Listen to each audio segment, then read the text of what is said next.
3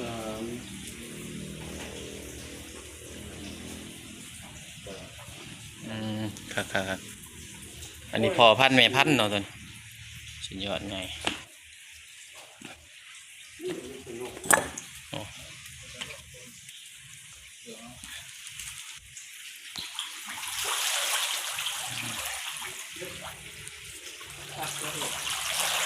ฮะไอ้บี้ก็เห็นได้นี่แหละออกนี่มึงเบิ่งนี่โดนเลยบอลเล่นกบ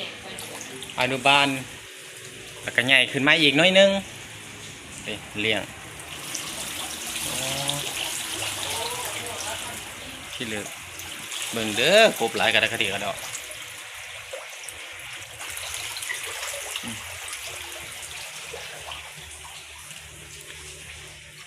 เห็ดเป็นบ่อไผ่บ่อมันน้อยใหญ่ขนาดมันเกินจะ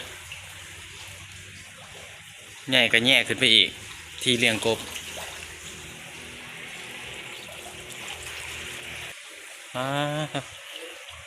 อันนี้ก็แม่อันนี้นอกบ่อ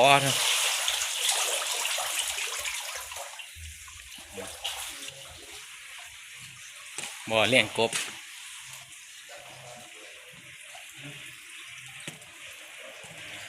ฟาร์มตั้งอยู่แถวบ้านพนทรายหน่อยต่อหน้ากับกงกันขามกับใกล้ปั๊มน้ำมันสางหน่อยมาอีกน้อยนึงเนาะ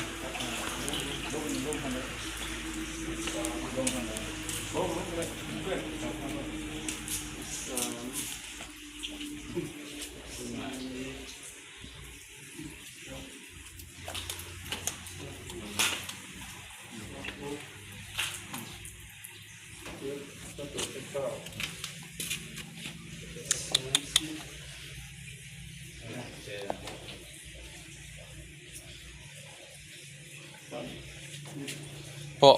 ต้นนะขนาดนี้คักได้ใหญ่ขึ้นอีกน้อยหนึ่ง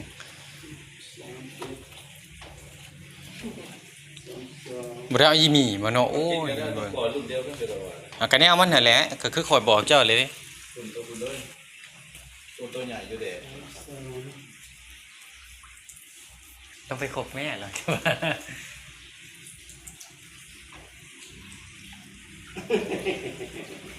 จะลากประมาณนี้เนาะเอากระตองส่วนเอาไปได้บอกงุ้มแล้วก็เอาบัดเดียวเลยส่วนเอาเขาเห็นเขาส่วนเอาอ้าวได้ก็ไม่เด้อ33ถ้าก็ได้33เลย33